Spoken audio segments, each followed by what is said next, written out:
Assalamualaikum warahmatullahi wabarakatuh. Untuk pertemuan ke-7, saya akan review penerapan ragam hias pada bahan kayu. Itu ada dua dimensi dan 3 dimensi. 2 dimensi itu yang dimaksud itu penerapan ragam hias pada bahan kayu tanpa mengukir, jadi hanya dilukis.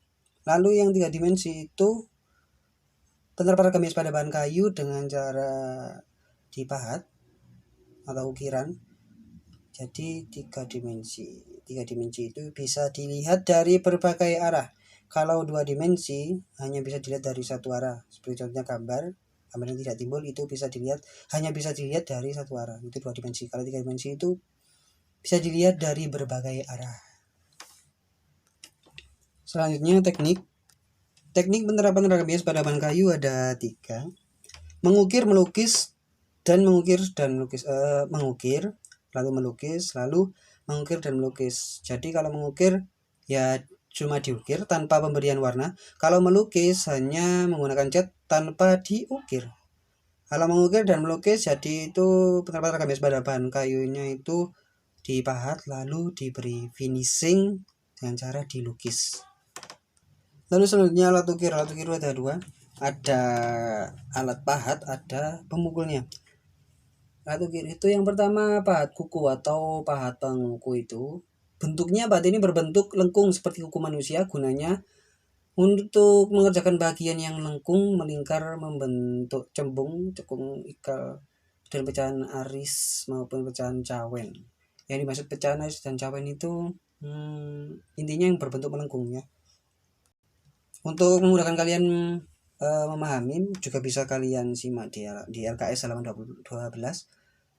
Tapi sambil saya dikte ya. Yang lalu selanjutnya sekarang pahat lurus atau pahat penyilat. Bentuknya pahat ini membentuk lurus. Gunanya pahat lurus digunakan untuk mengerjakan bagian yang lurus atau rata. Pahat ini juga dapat digunakan untuk membuat dasaran dan membuat siku-siku tepi ukiran dengan dasaran. Oke.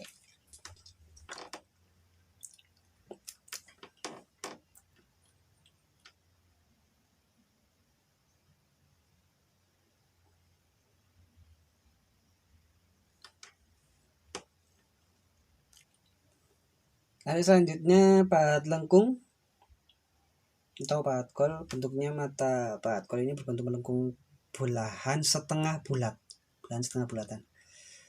Gunanya untuk mengerjakan bagian-bagian jenggung yang tidak dapat dikerjakan dengan pahat kuku. Selanjutnya pahat miring atau pahat pengot. Bentuknya mata pahat berbentuk miring merunjing tajam sebelah. Gunanya untuk membersihkan pada sudut-sudut sela-sela ukiran meraut bagian-bagian yang diperlukan. Lalu alat pemukulnya umumnya terbuat dari kayu, tapi ada yang dari kayu besi atau batu. Selanjutnya bahan dan alat lukis. Bahan alat lukis pertama bahan lukis yaitu cat akrilik, cat tembok, cat minyak, dan cat kayu. Cat akrilik itu hampir sama dengan cat tembok sifatnya. Sedangkan cat minyak dan cat kayu itu juga hampir sama. Jika memakai cat akrilik atau cat tembok itu membutuhkan vernis atau pelitur, mau transparan. Jadi itu lapisan yang membuat lebih indah, berkilau. Jadi warnanya tidak buram, tidak dop, tidak mati warnanya itu masih ada yang dimaksud lebih menarik lah. Lalu selanjutnya cat tembok juga sama, harus dilapisi dengan vernis atau pelitur. Lalu selanjutnya cat minyak dan cat kayu itu tidak perlu lapisan vernis atau pelitur, tidak perlu, karena sudah mengkilat dan warnanya sudah bagus lah, tidak perlu dilapisi. Lalu alat lukisnya ada kuas dan palet. Kuas itu bermacam-macam.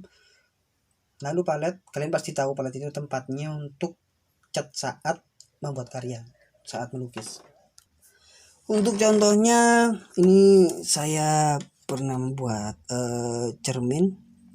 Ini waktu saya masih kuliah dulu. Ini buat cermin. Nah, ini ornamennya menggunakan triplek. Jadi ini termasuk bahan kayu kan, triplek. Ini bisa disebut campuran, jadi diukir lalu dicat. tapi mungkin memang tidak sempurna ukirannya ini karena bukan mengukir, memang cuma memotong bahannya dari triplek lalu saya cat ini. Nah ini contohnya, ini bisa menghasilkan uang. Kalau kalian mempelajari ini sangat bermanfaat.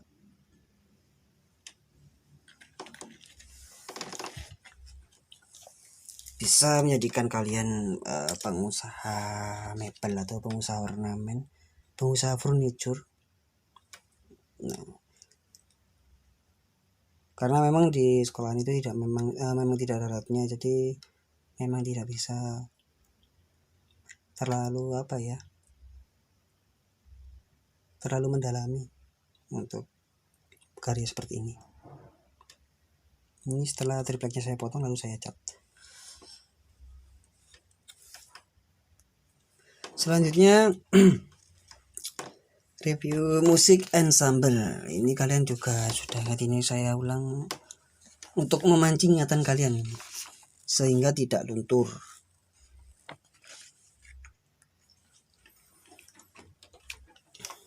Nah, selanjutnya pengertian musik.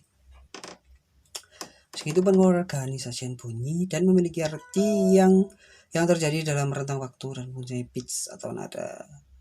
Lalu musik ensemble penyajian musik secara bersama-sama dengan beberapa alat musik non-elektrik yang sama maupun berbeda yang dibunyikan secara harmonis. Oke. Selanjutnya unsur-unsur dasar musik. Ini bisa kalian perhatikan. Ada 5: nada, tangga nada, harmoni, melodi, ritme. Bisa kalian simak.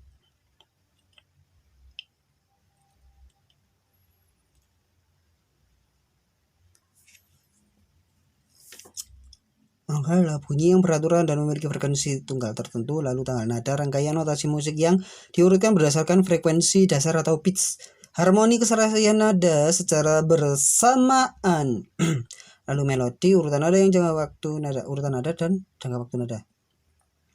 Lalu ritme, itu keteraturan nada atau bunyi dalam suatu rangkaian musik. Jadi itu untuk mengatur irama musik. Kalau melodi itu fokus pada nada, alunan nada. Oke. Jenis alat musik ensemble menurut sumber bunyi.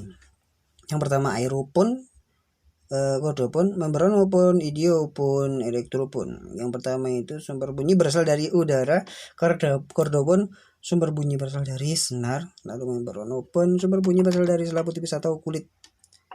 Selaput tipis atau kulit itu seperti kendang contohnya. Lalu idiophone sumber bunyi berasal dari lempeng logam. Seperti gong, itu termasuk gong yang di karawitan, itu termasuk idiophone. Rata-rata kalau di karawitan itu atau musik Jawa, gamelan Jawa itu rata-rata itu membranophone dan idiophone. Membranophone-nya itu selaput tipis atau kulit itu seperti gendang yang di karawitan. Lalu idiophone sumber bunyi berasal dari lempeng logam, itu contohnya seperti bonang, lalu gong, macam-macam. Lalu elektrophone sumber bunyi berasal dari listrik statis atau baterai.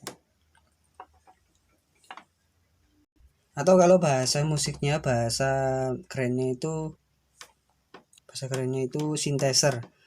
Seperti apa ya? Seperti DJ, seperti itu. Seperti EDM. EDM itu electro dance music. Jadi itu dari elektronik, itu yang dimaksud synthesizer. Kalian pasti sudah tahu kan. Seperti Marshmello itu bukan DJ, itu Marshmello itu EDM. Rata-rata memang yang di luar negeri itu DJ-nya itu dari EDM. Kalian pasti sudah tahu kalau seperti sound-sound yang di truk-truk itu tidak semuanya DJ. Ada yang menggunakan EDM. Kalau DJ itu mengandalkan piringan musik, piringan lagu lah. Kalau electro dance music itu editing, jadi tidak secara manual. Selanjutnya jenis alat musik ensemble menurut fungsi. Yang pertama ada musik melodis, berfungsi memainkan susunan nada. Lalu alat musik harmonis, berfungsi mengiringi atau mengharmoniskan lagu. Selanjutnya, alat musik ritmis berfungsi mengatur irama atau tempo lagu. Alat musik harmonis berfungsi mengiringi atau mengharmoniskan lagu. Alat musik ritmis berfungsi mengatur irama atau tempo lagu. Selanjutnya untuk tugasnya di pertemuan ke-7, kalian lihat latihan penilaian tengah semester di LKS halaman 32 yang B isian saja. Jadi meneruskan tugas di pertemuan ke-6. Jadi saya menyediakan geser itu untuk pengumpulan tugas, bukan untuk petunjuk tugas. Jadi itu agar kalian itu lebih bijak, jadi menonton materi dulu, menyimak materi dulu, lalu mengerjakan tugas. Tidak bisa tanpa mencermati materi dulu. Oke, wassalamualaikum warahmatullahi wabarakatuh.